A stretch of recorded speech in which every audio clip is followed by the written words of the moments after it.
So I had a pretty normal day today. Pretty straightforward. Woke up, wasn't paying attention to the outside world. I actually went for a run for all the people that have been bullying me to go on a run. I worked on the Lone Song for a couple of hours, just working on my pitch, trying to find the right one. Ate some chocolate turtles. And then I sat down to break down the news of the day, and I saw this.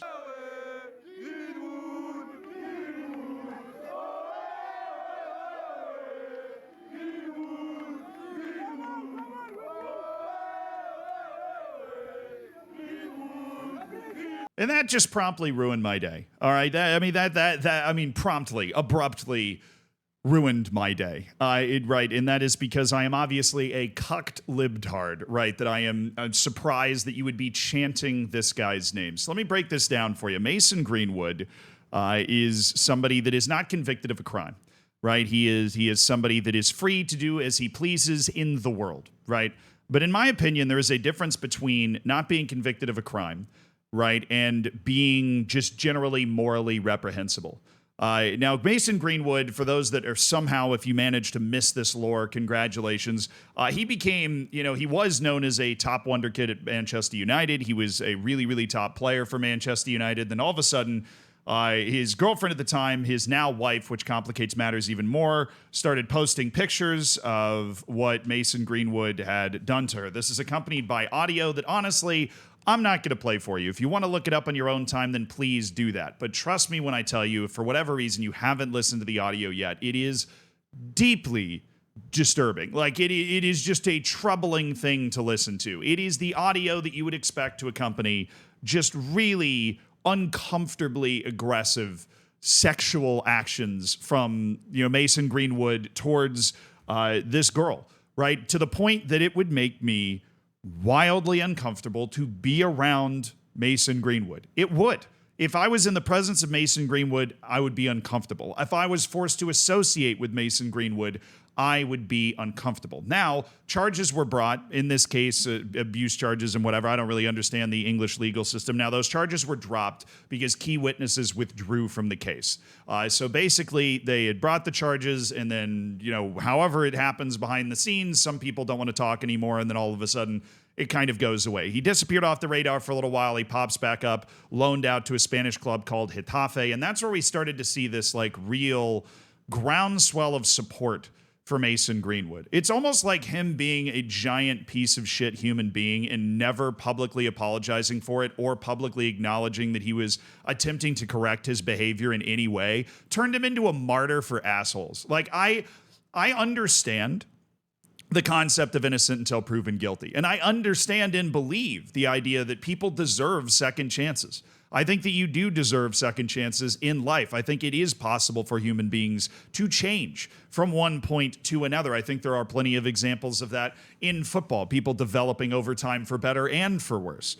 But what really strikes me about this whole Mason Greenwood situation and what just made, anytime he pops up on my timeline, just my faith in humanity seems to drop another notch. It's because there's this turbocharged response of a bunch of people on the internet and in real life, clearly, chanting Mason Greenwood's name that seem to equate the idea that people take a moral issue or people are upset by and made uncomfortable by the way this man has carried himself, regardless of whether he was actually convicted of a crime or not.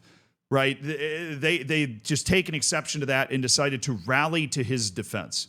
Right? There's an important part of deserving and earning a second chance. Okay? It's a part that these people that have come to Mason Greenwood's defense and are chanting his name outside of Marseille, because I feel like I've kind of left out in this video, he's signing for Marseille for $30 million, by the way. Yeah, Marseille is signing this guy. Manchester United's got a 50% sell-on fee. That's why he's popped up here. Marseille has dropped an entire announcement video right here and all this nonsense, which is just, I guess there's no good way to do it if you're Marseille. If you don't post an announcement video, it looks like you're hiding it. If you do post an announcement video, it looks like you're celebrating signing a guy that just objectively sucks ass, right? And so once you sign the guy, there's no appropriate way to acknowledge the fact that you have then spent, $30 million on adding this, just bad person to your team. So can I blame Marseille too much for making the announcement? No. Can I blame them for signing the guy? Yeah, obviously. But back to the important part of getting a second chance in the first place.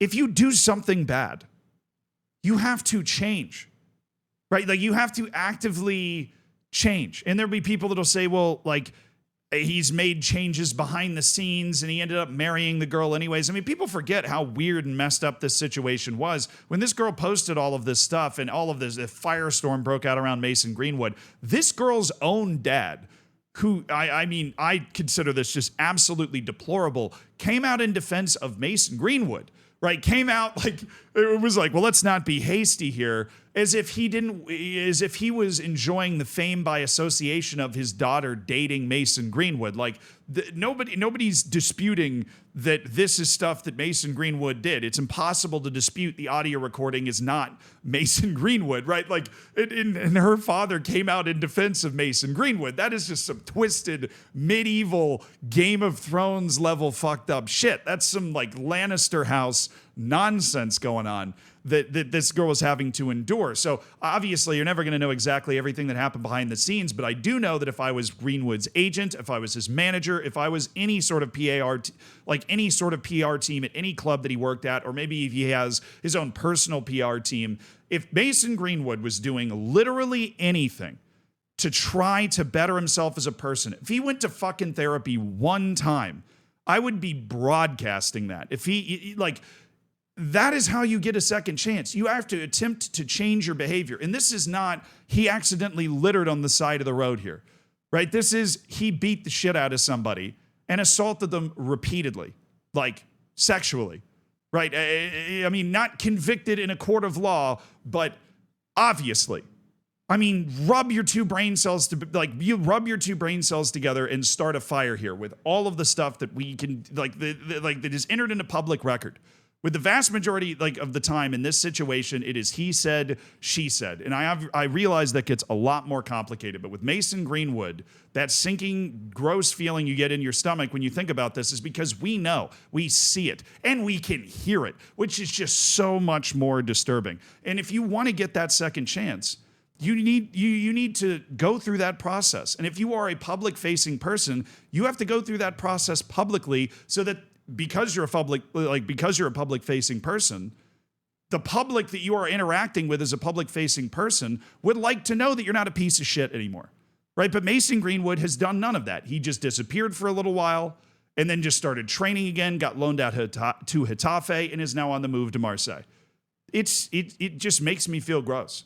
It makes me feel gross, and when I see this kind of wave of support, it actually legitimately does lower my faith in humanity, because this entire wave of support for Mason Greenwood is based on the fact that people are saying this is cancel culture, right? That this is somehow like people are trying to put a good man down and he deserves a second chance, and we all make mistakes.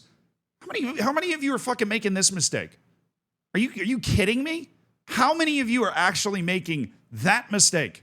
Right? I like, maybe the world's just a lot more fucked up than I realize here. But if we're ranking like mistakes on a tier list, like if I break out tier maker and I'm trying to figure out like, hey man, what mistake is going to be somewhere near the top of I'm a shitty human being? That's somewhere near the top of I'm a shitty human being, right? I didn't like forget to water my plant here. Okay. This is just like straight up and down, left and right. It's abuse. It's not treating another human being like an actual human being. And it is crazy to me that clubs are still wanting to associate with this guy and advertise him. And people will say, well, if he's not convicted, then he should be able to do whatever he wants. And that's true. I mean, free society, if you are not in jail, you can do whatever you want, right? But like playing for a major football club is not the same as like being able to vote, right? Being able to vote is a right that you have as a free citizen of whatever country you happen to be a free citizen in, right? But playing for a major football club is not a right, okay? Like, if you are a human being and your coworker is a massive piece of shit, you have the ability to just not want to associate with them anymore, right? And just because you're not in jail doesn't mean your employer has to keep you around if it is Like, if it comes out that you were just beating random people up in the break room, like you don't just get to keep your job because of that. I know in some ways, some of the people I feel most bad for are the coaches and the players at the clubs that he plays for. Because if I was them, I would just be super uncomfortable. Now, granted, the coach at Marseille has said some just truly out-of-pocket shit. I'm going to see if I can find it. I probably just should have said his name. It's Roberto De Zerbi is the coach. You recognize him from his time at Brighton. He promised to protect Mason Greenwood, and before the transfer even came out, he basically said that all of his players are like his own kids, and it's sort of I'll defend him with my life shit, which, I mean, in a normal transfer, you're not having to do that stuff. Just the fact that you feel like you're having to do that sort of thing in the first place is just weird. And I'm always going to have a bit of a weird vibe towards Roberto De Zerbi for endorsing it in that way. The mayor of Marseille actually stepped out and said, please don't sign Mason Greenwood. So this became like a political thing in Marseille as well, which I feel like if you're the mayor of the city where the football club is the most important institution in the city, I don't feel like it's out of pocket for the mayor to, obviously the mayor didn't have too much of a say in it because they signed him anyways, but it's not out of pocket for the mayor to step out and say something like that. It's the same reason I'm making a video like this. The mayor just, who's not uncomfortable with this, right? Like if Mason Greenwood, I want to be very clear, if he had come out and said, yeah, dude, I got a problem. I shouldn't have done that. Oh, that was awful. And I'm gonna go to therapy and really try to go through a program and kind of work on this and come out a better person.